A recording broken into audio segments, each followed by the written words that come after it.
I escaped from prison and found myself in India, in an Indian slum. The first day that I went to that slum, I met my neighbours. The slum had 25,000 people in a place of only 1 quadrat kilometre. It's about 800 metres by 800 metres. 25,000 souls living there in huts that are made out of bits of rag and bits of plastic, the most miserable shelters imaginable.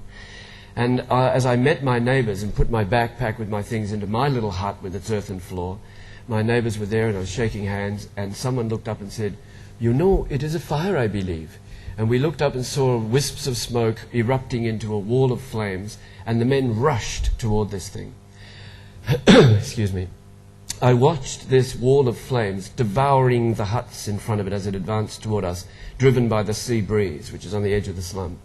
And as it devoured these huts, many of them were exploding with an explosion that's very similar, remarkably similar, to a mortar round. What it is that each hut had a kerosene stove pumped up under pressure.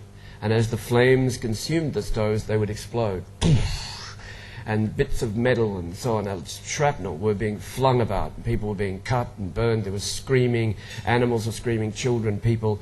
I looked at this and I thought, I'm out of here. We're all going to die. I grabbed my backpack and I tried to get out of the hut door, and I dropped some things and was scooping them up. And as I looked up, I saw the women and children from my neighbours from that little part of the slum, looking at me.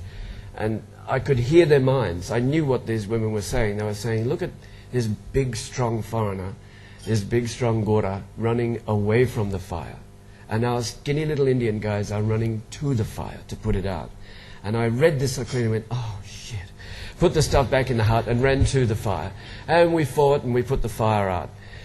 Afterwards, we found that we'd lost 12 people in that fire, and about 250 were injured, some of them quite badly, many with smoke inhalation, with burns, abrasions, cuts, and so forth.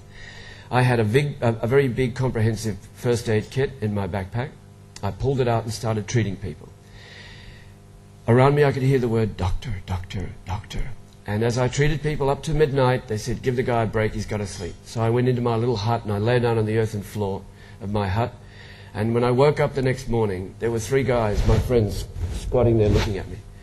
And I said, what's going on, guys? And they said, your patients are waiting to see you. I came out of the hut and there's an endless line of people waiting for the doctor to wake up to treat them, saying, good morning, doctor. See, I'm having broken arm. You can, good morning, doctor. You can fix everything for me. I have this. So, and that's how it began, this job that became my job in the slum. Not something that came from me. I didn't go there with any noble intention, I'm going to help people. I went there and the job actually happened to me. The job became me and became my life. But in the process of it, what I learned was something that I couldn't possibly have learned in any other way. I learned about the love that the people in the slum have for each other. You'll read a lot of books about slums in India by many good writers and very well-meaning writers. But to my knowledge, none of them have actually ever lived in a jhopalpatti. You know, they haven't actually lived there in a slum. I did. And if you do, what you discover is that people love each other to a tremendous degree. The fact is that a slum can't survive without people helping each other. They help each other in thousands of ways every single day. They communicate with each other in the smallest possible ways. A little child walks past, he's got a runny nose. It's not your kid, you don't know who that kid is. But as he walks past and so on, you wipe his nose and he just goes past and so on. From the smallest things to the biggest things, when tragedy strikes, when people die, when people suffer, when people become ill, or when, as was my experience, a cholera epidemic breaks out and everyone gets involved in fighting this and defending the lives of their neighbours and friends. What I found there was an aspect of love that is this communal love that exists and is exaggerated among the very, very poor. This is something that I saw in the village in India, I saw in the slums. And it's something that, because of, I've said in the book, the contours of all our virtues are shaped by adversity. And this really does happen. It's really an aspect of this that happens, that's something that's so powerful and so strong in this environment where people are crushed together in this immensity of the wretchedness that's around them. And so on. It's an aspect that I wanted to bring home.